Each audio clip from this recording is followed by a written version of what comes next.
You know that feeling when your car makes a weird noise, and instead of feeling your stomach drop, you just shrug?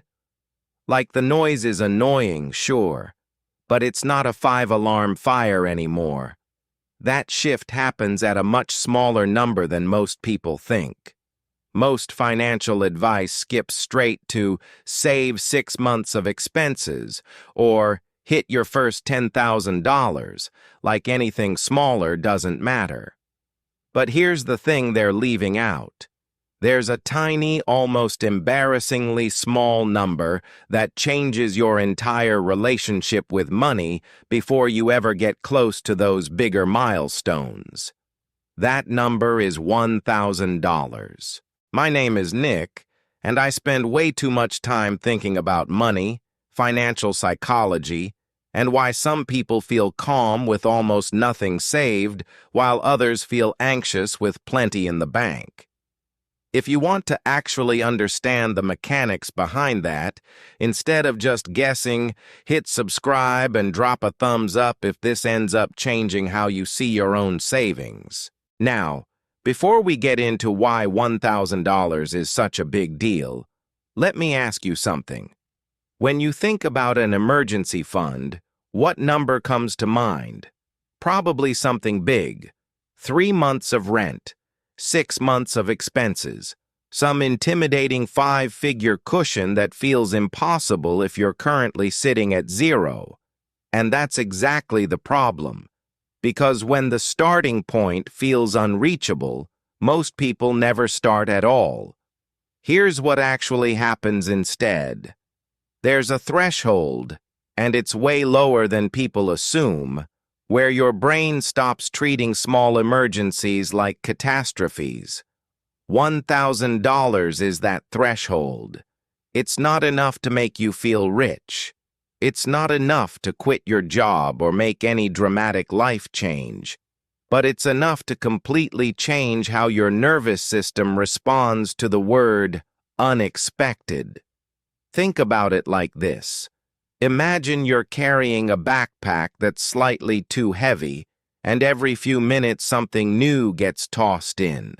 A parking ticket, a vet bill, a cracked phone screen. When you have nothing saved, every one of those additions makes the bag unbearable. You're constantly adjusting the straps, constantly uncomfortable, constantly aware of the weight.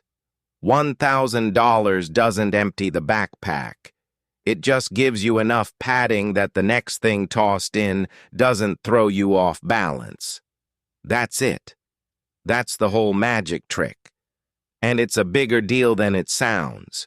Vanguard actually studied this, and the number backs it up almost exactly. Having just $2,000 in savings increases financial well-being by 21%.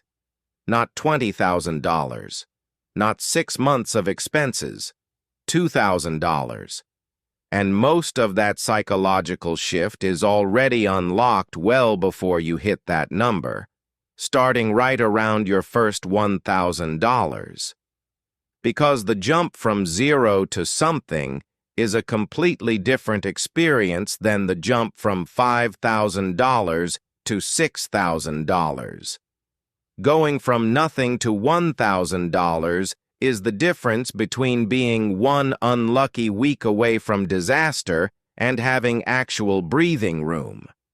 Going from $5,000 to $6,000 barely registers emotionally. Your brain doesn't care about round numbers. It cares about the distance between I have nothing and I have something. Here's where it gets interesting, and this is the part most people never think about. When you have $0 saved, your brain runs in what psychologists call survival mode. Every financial decision gets filtered through fear. A weird noise from your car isn't just a weird noise. It's a potential $400 bill you don't have, which means it's a potential missed rent payment, which means it's a potential spiral. Your brain doesn't process that logically. It just floods you with stress, the same stress response you'd get from an actual physical threat. You're not thinking clearly, you're just reacting. But something shifts the moment you have $1,000 sitting there. That same weird noise becomes, okay, I'll get it checked out. Annoying? Sure. Threatening? Not anymore. Your brain stops treating a $300 repair like a crisis and starts treating it like a chore. And that distinction, crisis versus chore, is doing more heavy lifting in your life than almost any other financial concept. There's actual biology behind this too. Financial stress raises cortisol, which is your body's primary stress hormone.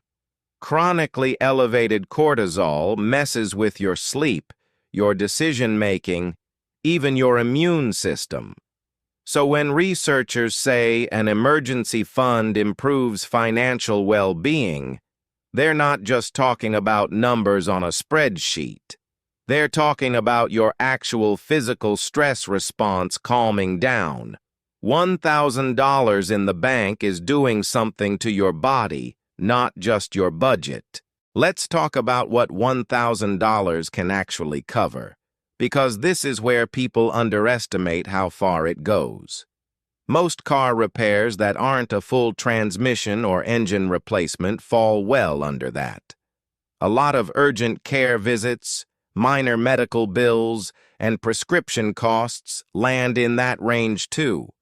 A broken laptop, a plumbing issue, a security deposit on a new apartment. These are the actual emergencies that derail people, and $1,000 handles a shocking number of them. You're not going to cover a major surgery or 3 months of unemployment with it. But you weren't drowning in those scenarios before either. It's the small, frequent disasters, the ones that hit multiple times a year, that $1,000 is specifically built to absorb. And here's the part that changes everything. Most of the value doesn't come from actually spending that $1,000. It comes from knowing it's there. This is sometimes called the emergency fund effect, and it might be the most underrated concept in personal finance. The money sitting untouched in your account is doing psychological work every single day, whether or not anything ever goes wrong. It's like carrying an umbrella. Most days you never open it. But knowing it's in your bag changes how you feel about the sky. Now let's talk about decision fatigue, because this is where $1,000 quietly rewires your daily life in ways you don't even notice. When you're at zero, you're running constant background calculations. Can I get the oil changed this month, or do I push it another few weeks? Do I grab lunch or pack one because $12 actually matters right now? Should I answer my phone when it's an unknown number? Because what if it's a bill collector?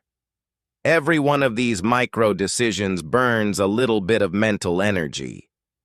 By the end of the day, you're exhausted, not from anything physical, just from the constant low-level math running in the background of your brain.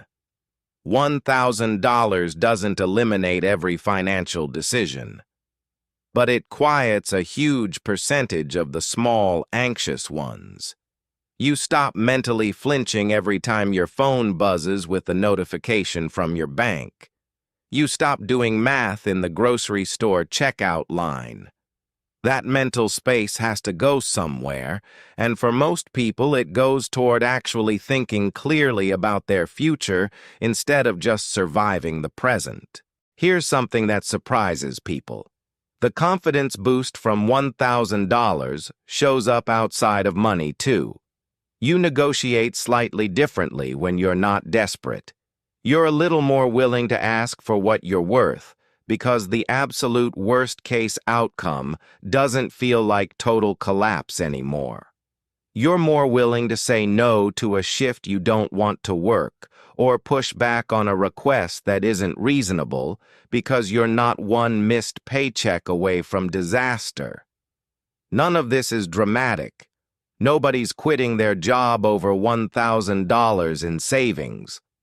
But the tone of your decisions shifts from reactive to slightly more intentional, and that tone matters more than people give it credit for. Let's talk about how people actually get there, because I know $1,000 can still feel far away if you're starting from nothing. The math is more forgiving than you'd think. If you set aside just $50 a week, you'll hit $1,000 in about 20 weeks, under 5 months.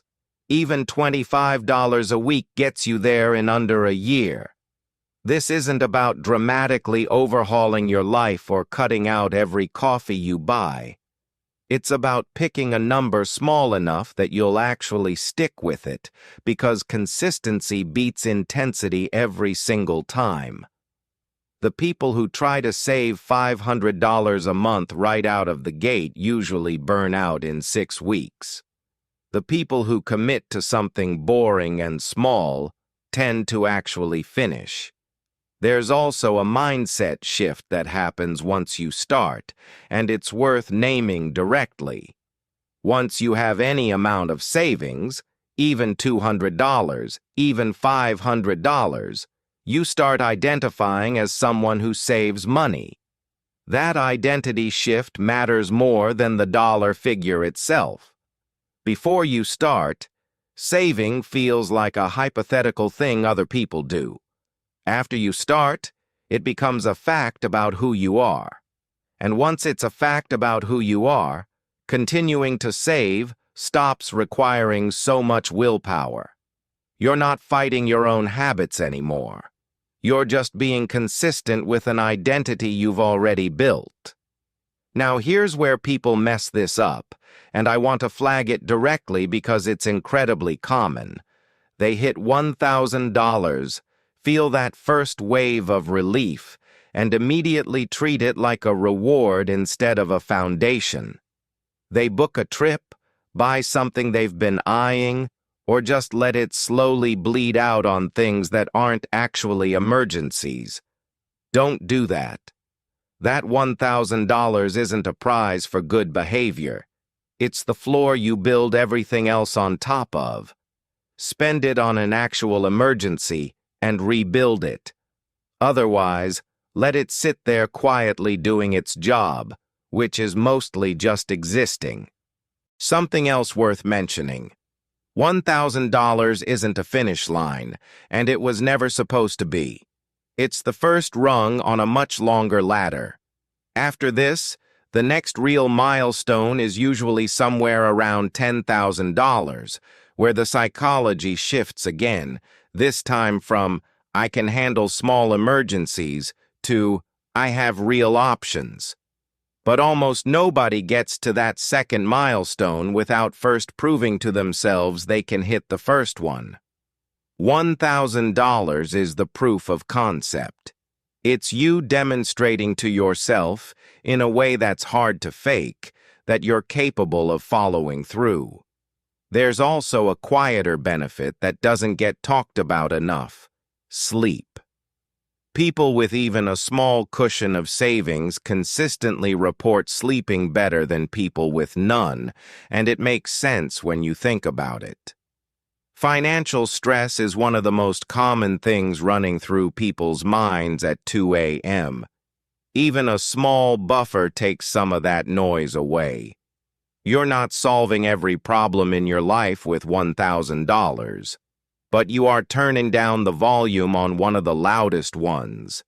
So if you're sitting at 0 right now, don't let the idea of a real emergency fund, 6 months of expenses, some intimidating 5-figure number, talk you out of starting. That number matters eventually. But it's not where the psychological shift happens first.